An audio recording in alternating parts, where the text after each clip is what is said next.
Welcome back to 24 Hours. Mark Lee is here with all the latest in sports, and I don't know about you, but when it starts to get cold, you have to think hockey. It kind of goes one with the other in this town, doesn't it? 3 degrees this morning and hockey at the arena. We're ready for it. We're ready. Bring on the snow. The Jets training camp is indeed well underway over at the arena with 3 practices a day and the first exhibition game, believe it or not, coming up on Friday right here against Dallas. For one player trying to work his way up in this organization, this camp is the next step in what has been an unusual apprenticeship in hockey. Russian hockey players. There are 13 of them in the...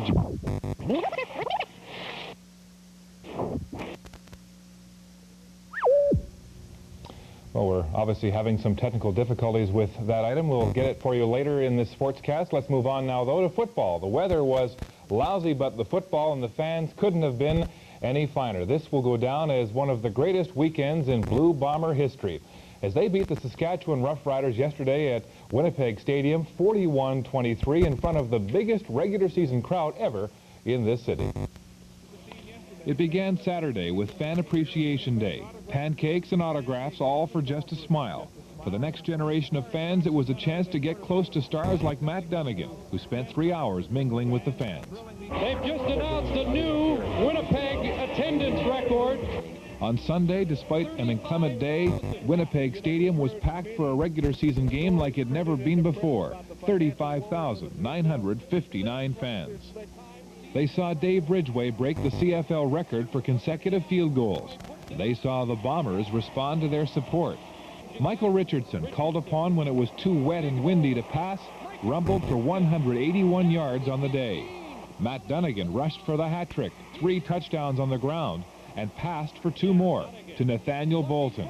And he'll score! 11 points down. The Bomber defense intercepted Kent Austin 4 times and held the Riders to just 2 touchdowns.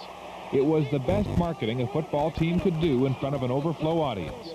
The Bombers, a team in need of a $1 million loan guarantee from the province just to finish the season, was warmed at the sight of the backing from this public.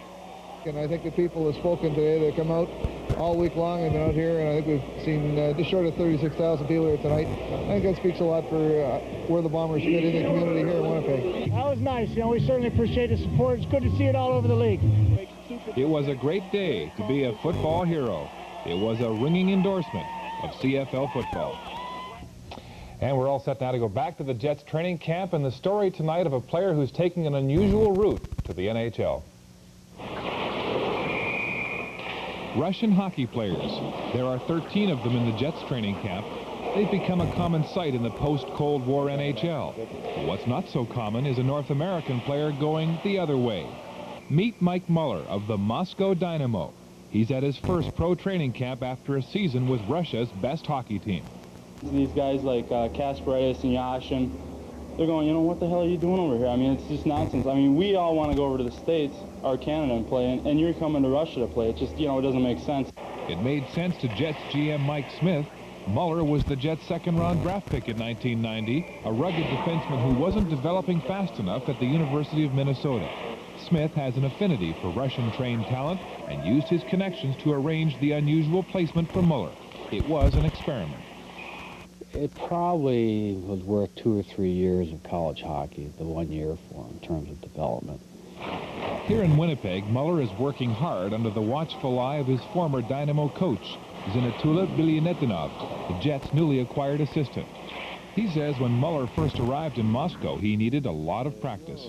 When I see first time Mueller, I see many problems skate, many problems pass, many problems position game.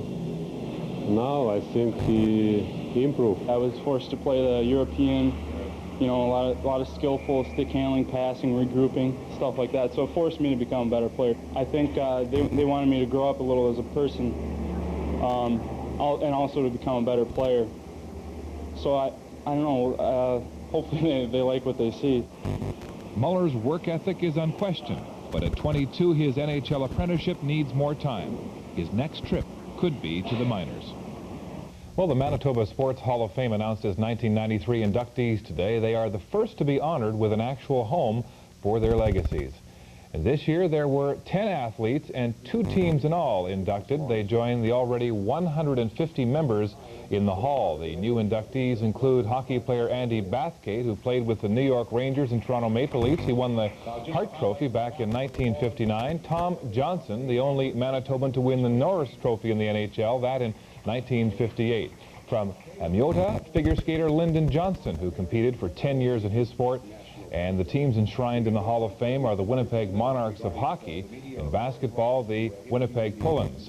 The Hall of Fame dinner will be held November 6th.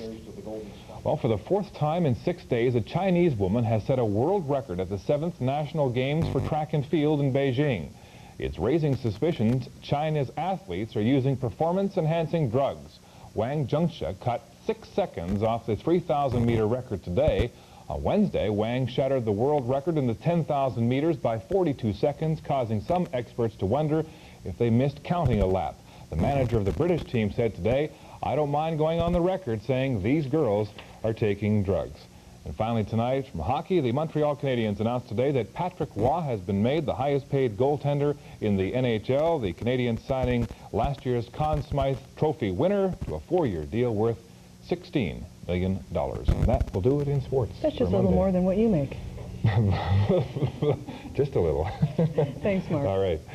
And coming up next on 24 Hours, an historic day through the eyes of Jewish and Palestinian students from Winnipeg.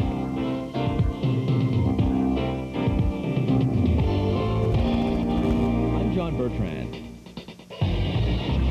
If thieves have ransacked your home or stolen your car, you probably think that crime is out of control. And with more and more kids getting into trouble with the law, many people say the Young Offenders Act isn't tough enough. Join me Thursday at 6:30 when we'll put federal candidates on the record about crime and safety. Now, if you want to attend our election forum, a limited number of tickets are available at the CBC switchboard.